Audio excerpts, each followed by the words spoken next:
අනිවාර්යයෙන්ම 4 වසරේ එහෙම නැත්නම් 5 වසරේ. 4 වසරේ ඉඳන් මේකේ 5 වසරට ගිහිල්ලා එහෙම නැත්නම් ඒක 6 වසරේ ඉන්නකොට අනිවාර්යෙන්ම කියවලා තියෙන ඕන පොතක් තමයි හීම්සැරේ කියලා කියන්නේ. හරිද? හීම්සැරේ. මේ හීම්සැරේ කිව්වහම නම හරිම ලෙන්ගතුයිනේ. හීම්සැරේ. දැන් අපි අහලා තියෙනවා හීන් අයියා. හීන් පුතා. හීනියට නේද? ඒවා ඇවිල්ලා පොඩි හීන් ගතියක් තියෙනවා, පුංචි ගතියක් තියෙනවා. ඒ පුංචි කතාව හීම්සැරේට කියන්නයි යන්නේ. හීන් සැරෙන් කියාපන්කෝ ඒ හීන් මල්ලි හීන් එතන ගම්වල භාවිතා කරන පුංචි කියලා කියන වචන වෙනුවට භාවිතා කරන පදයක් තමයි හීන් කියලා කියන්නේ. එහෙනම් මේ සැරය පුංචි එකක්. එහෙම නැත්නම් හීන් සැරය. හරි අපූර්ව භාෂාවක් තියෙනවා. කතුවරයාගේ නම මොකක්ද? කතුවරයාගේ නම කුමාරතුංග මුනිදාස මහත්තයා. කුමාරතුංග මුනිදාස මහත්තයා මට හම්බ වෙන්නේ කවි පොතක් ඇසුරින්. එයා ලියනවා කුමාරතුංග මුනිදාස මහත්තයා හරි ලස්සන කවියක් හිඟන්නා කියලා. කවිය කාගෙනද? හිඟන්නේ ගැන. හිඟන්නා කියනවා නැත මා රකිනා මවක් පියෙක් නැත නෑදෑ හිතවත් කෙනෙක් කිසිත් අඳුරයි මුළු ජීවිතයම මගේ වෙන නෑ මා වැනි කාල කණියෙක්. කොහොම කවි ටිකකින් තමයි මට කුමාරතුංග මුනිදාස මහත්තයා හම්බ වෙන්නේ. ඉතින් හත්තිලව්වයි මේ බලාපංකෝ හීන් සැරේ භාෂාව. දැන් වැස්සක් වැහැලා ඉවර වුණා විතරයි. මේ කියන්නේ වැස්සක් ගැන මේ බලන්න හරි අපූර්වට කියනවා. එදා තමා හරි හුළඟ. හුළඟ පමණක් නම් මදෑ අතරින් පතර මොර සූරණ වැස්ස. මුළු වනය මහ කුණාටුවකින් කැළඹී ගිය මුහුදක් මෙන් විය. හුළඟ ඊතා තද වූ විට එක් මහ ගසක් ගොස් තවත් මහ ගසක හැපෙයි. එය ගොස් තවත් එකක හැපෙයි. මේ හැපීමෙන් බිඳ වැටුණු මහ ගස් ගමනක් නැත. එසේ බිඳ වැටුණු මහ ගසට යට වී කැඩී බිඳී තැලී පොඩි වී ගිය සුළු ගණනක් නැත. ලෝක විනාශ වැස්ස වක්තෝ හොයි සිතාමෙන් අපා දෙපා සිව්පා බහුපා සියලු සත්තු සැඟවුම් ගත්. බිඳ වැටෙන මහ ගස් නිසා යාගත නොහැකිව සිය බිරින්දෑට කිමකින් කිමෙක් වී දැයි තැවි තැවි තෙමි තෙමි උන්නරිලාරහාමි. හුළඟ වෙහෙසුණු කල්හි වැසි නැවතුණු කල්හි සිය නිවසට යන්නට පිටත් විය. ඒ අතින් බිඳ වැටුණු මේ අතින් ඇද වැටුණු යටව පොඩි වුණු ගසින් සියලු මඟ ඇවිලී ගියේ. තිරිසන් බලය නොතිබුණේ නම් අලි රාලහාමිට ගෙදර යාමක් නොලැබේ. ඒ තිරිසනෙකි එපමණක් නොවේ මහා අලියකි. ඒ හේන් ඇද්ද යුතු දේ ඇද බින්ද යුතු දේ බිඳ කැඩිය යුතු දේ කඩා පොඩි කළ යුතු දේ පොඩි කොට කෙසේ නමුත් හේ බිරින්දෑ ළඟට ගියේ. මේ කතාව තුල මේ කියවන තුල මේ ලියවිල්ල තුල වැඩිපුරම අපිට හම්බ වෙනවා මොනවාද? යුගල පද හම්බ වෙනවා. මොනවාද යුගල පද මේකේ හම්බ වෙන්නේ? අපි බලමු. මොනවාද? පළවෙනි කොටසේ තියෙනවා කැඩී බිඳී තැලී පොඩි වී තෙමි තෙමි තැවි තැවි අනුප්‍රාසයක් තියෙනවා නේද මේ වචනවල. මේ බලන්න. එතකොට ඇත්ත යුතු දේ ඇත බින්ද යුතු දේ බිඳ කැඩිය යුතු දේ කඩා පොඩි ඒකේ හරි ලස්සන තාලයක් තියෙනවා. අපිට මැවිලා පේනවා. අපිට මැවිලා පේනවා නම් අපි කියනවා චිත්ත රූප මැවෙනවා කරන රූපද? ඒ රූප මැවෙන්නේ අපේ හිතේ. අපිට මැවෙනවා මහ විශාල අලියෙක් තමන්ගේ ගෙදර ඉන්න හාමිනේ බය වෙයි කියලා වැස්ස නතර වුණ ගමන් සුළඟ වෙහෙසටපත් වුණ ගමන් ඒ කියන්නේ සුළඟටත් වෙහෙසයි. සුළඟටත් වෙහෙස වෙලා නතර වෙලා. සුළඟ නතර වුණාම වැස්සක් නතර වුණාම මෙයා පාරට වැටලා තියෙන අතු ඉවත් කර දාගෙන පොඩි කරන්න ඕනේවා පොඩි කරගෙන කලන්න ඕනේවා කලාගෙන අදින්න ඕනේවා ඇදගෙන අනේ මේක යනවලු මුන්දගේ හාමිනේ බලන්න. අලි හාමිනේව බලන්ට යනවලු. ඔය ආස්සේ පැත්තක හිටිය මොකෙක්ද පුතේ? ගෝණෙක්. මොකෙක්ද ඉඳලා ගෝණෙක්. ලෝකයට කිමෙක් වේදෝ හොයි බලන පිරිසමින් ගෝණ හාමිද ඒ අසලට පැමිණියේය. ඒ වෙනදා ඔහුට පුරුදු ලෝකය නොවේ. කැඩුණු බිඳුණු පොඩි උඩු ලෝකයකි. ගෝණ හාමි තමාගේ අලුත් අන්තට්ටුව සලන්නට වූයේය. අනේ මේ කාගේ කෙරුම්ද? ඔහුගේ කටින් නිකම්ම පිටවිය. ඔන්න අපේ හීමුන්දා අපිට හම්බ වෙනවා මෙතන. මොන උන්දාද? හීමුන්දා. අලියා බිඳලු අත් එක ඒ අත මේ අත යෙමින් හිස වනමින් සිටි කටුසුහාමිට ගෝණ හාමිගේ බස ඇසුනේය. ඒ තව තවත් හිස වනන්නට උදේ කටුස හිස වනනවා. ඒ තව තවත් හිත වසන්නට. අනේ මේ මෝඩයාට මේ තරම් දේකුත් තේරෙන්නේ නැහැ නොව කියන්නා මෙන් හිස වනන්නට වූයේය. හොඳටම හිස වනා මෙසේද කීය. ඇයි දන්නේ නැද්ද? ගෝණ හාමිට හඬ ඇසුණා පමණකි. හඬ ඇසූ අය නොපෙනුනේය. ගෝණ හාමි දස අත බලන්නට වූයේය. ඇයි දන්නේ නැද්ද?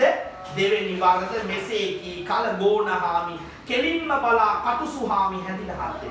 ආහා ඒ ඔබද අනේ කටුසු හාමි මේ ලෝකයේ පොඩි වෙලා නොව මේ කාගේ කෙරුම්ද?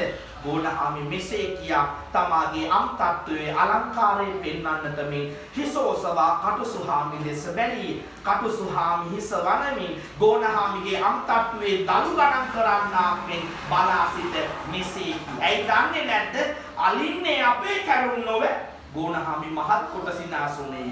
මෙසේද කීය. අලි හාමිට නම් මේ මහ කාර්යයක් නොවේ. රාල හාමි මහ සැරකාරයා බව කවුරුත් දනිති. ඒ ඔබ වැඩි කුඩාවෙකුට මේ මහ ගහක් තබා කුඩා ගසක අත්තක් වුවත් කැඩීම බැරි බව මා හොඳ හැටි දන්නවා. කුමටද මේ විහිළු? හැබෑවටම අලි රාල හාමිද මේ ගස් කඩා දැමුවේ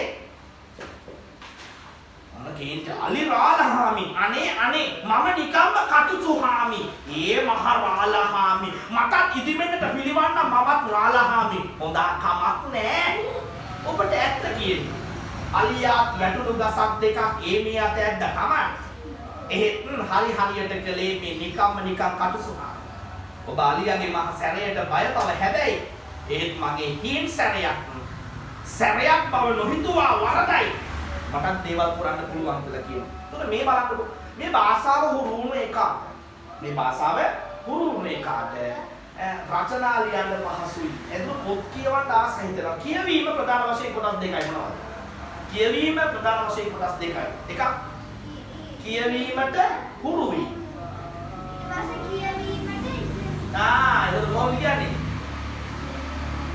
කියවීමට ඉගෙනීම හා ඉගෙනීමට කියවීම. දැන් ඉස්සලාම 1 සිට 5 දක්වා අපි මොනවද කළේ? කියවන්න ඉගෙන ගන්න. හැබැයි 6 සිට අපි මොකද කරන්නේ? දැනුම ලබා ගන්න කියවන්න ඕන. මේ තියෙන්නේ 9 වසරටවත් යද්දී මේ දැදිගම වී රුද්‍රිගෝ කියලා අනුවාදකයාගේ චිංගිස් සයිඩ් මාතෝ කියන කතුවරයා විසින් රචිත The First Teacher එහෙම නැත්නම් ගුරු ගීතය කියලා කියන පොත කියවලා තියෙන්න ඕන. හත්තිලව්වයි මේ බලන්නකෝ. මේ පොතේ නම තමයි සෙන්කොට්ටා. මොන කොට්ටන්ද? සෙන්කොට්ටා. මේ සෙන්කොට්ටා කියලා කියන නවකතාව 10 වසරට යද්දී ළමයි කියවලා තියෙනවා. නැත්නම් ඕලෙල් විභාග දරුවෙක් අනිවාර්යෙන් කියවලා තියෙන්න ඕන. මේ භාෂාව හරි අපූර්වයි. ඔබට කියන්න අපේ කිරියම්මා කෙනෙක් හිටියා වංශරිදී කියලා. කුණුහරුප කියනවා කතේ නොගෑවි. මගේ ඔන්න ඔයක පළහිලව්වකදී මගේ ළඟින් නිදගෙන මෙන්න මේ මං උඹගේ හිත හදන්න වාගේම මගේ හිත හදන්න උන්ද හරියට මහන්සි වුණා. ඒ ගෑණි කියපු කතාවක් මට අද වාගේම මතක තියෙනවා. ඒ කිරියම්මා කිව්වා ඕනි එක ඕන විගඩමක් නැටුවට කමක් නැtei. හැබැයි ඔය පිරිමි జాතිය මහා අමුතු జాතියක්. අත නිකන් තියාගෙන ඉන්න පුරුද්දක් උන්ට නැtei. අර අහවල් පළහිලව්ව නිකන් තියාගෙන ඉන්න පුරුද්දක් උන්ට නැtei. අනේ හිතා ඔබ ළඟ ඔය තියෙන හග්ගෙඩි දෙකයි පංචබෙල්ලයි විතරක් උන්ගේ නොහොබිඩා කන් වලට පරිහරට දෙන්න එපා කියලා. බලාපන් රත්තරනේ ඒක මොනතරම් මසුරන් වටින කතාවක්ද කියලා. ඕනෑම ළමිස්සියෙකුට මිනිහෙක් එක්ක යන්න කලින් දෙසරයක් හිතන්නේ කතාව කොයිතරම් වටින එකක්ද කියලා. කතාවක් නෙවෙයි බොලන්. ඒක මසුරන් මල්ලක් කියලායි මට නම් හිතෙන්නේ. මේක අනිවාර්යයෙන්ම කියලා තියෙන්න ඕනේ. ඒතර මේ තියෙන හිරුත් හිම පියල්ලක මහින්ද ප්‍රසාද් මස්සිකුල තමයි මේ දෙපොත් දෙකම රචනා කරන්නේ. උසස් පෙළ දරුවෙක් නම් අනිවාර්යෙන් මේ ඉදිරිවිල සරච්චන්ද්‍ර මහත්තයාගේ හෙට එච්චර කලවර නැහැ කියන පොතවත් කියලා තියෙනවා. මහාගමසේකර මහත්තයාව දන්නේ නැති එකෙක් 11 වසරේ විභාගයේ ඒ ගත්තට වැඩක් නැහැ පුතා හේතුව මහාගමසේකර මහත්තයාගේ ප්‍රබුද්ධ මක් නිසා දෙයක්. ඒ වගේ තමයි සක්වා ලිහිණි වගේ පොත් කියවලා තියෙනකොට මේ පොත් කියවීමෙන් ඔයාගේ දැනුම එහෙම නැත්නම් වින්දනය වර්ධනය වෙනවා. ඒ විතරක් නෙමෙයි මම තියාගන්න. පුතා සමබර පෞරුෂයකින් හිමි දරුවෙක් නිර්මාණය කරන්නේ මේ පොත් වගේම විෂය පොත් කියවුවා නිසා පෙළ පොත් ටිකක් කියවලා තියෙන්න ඕන මේ පොත් කියවලා තියෙන්න ඕන. ඇයි මම ඔච්චර එහෙම කිව්වේ? ජනකවියා කියනවා ඇස නැතිදා පොත ගත්තේ කියන්ටද දත නැතිදා උක් දඬු ගිනි තපින්ටද වෙර නැතිදා ගහගත්තේ දිනන්ටද යුද ඇතිදා නැති කඳ කොස් කොටන්ටද. ඒ කියන්නේ යනෝකියා කියනවා ඇස තියෙන කාලේ පොත් කියවපල්ලා ඇස් පේන්නේ නැති කාලේ බොරුවට වයසක ඇත්තෝ ඔයා දැකලා ඇති පන්සල් වල ගිහිල්ලා බොරුවට පොත් තියලාකට බණ කතා කියවනවා. ගහන්න ඕන උන්දලාට. ඇයි ඒ කාලේ පුළුවන් තරම් ජෝගි දාලා පෙළාසනින්ම කසාද බෙදලා දරුවෝ 7-8 දෙනෙක් හදාගෙන දැන් පොත් කියවනවා. අනේ මයි පුතා මේ ඇස් පේන කාලේ කියවපල්ලා. දැන් ඇස් පේන කාලේනේ මේ පොත් ටිකවත් කියවලා තියපල්ලා. අන්නේ පොත් කියවීම තුළින් වාට ලැබෙන මොනවාද? වින්දනය ලැබෙනවා. විෂය පොත් කියවීමෙන් සමබර පෞරුෂය. වින්දනය කියලා කියන්නේ රස විඳීමේ හැකියාව. දේවල් රස විඳින්න පුළුවන් හැකියාව.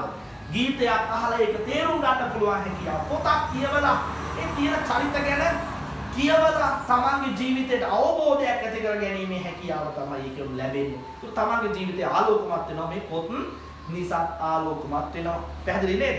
රයිට්. අපි වැඩේ පටන් ගමු.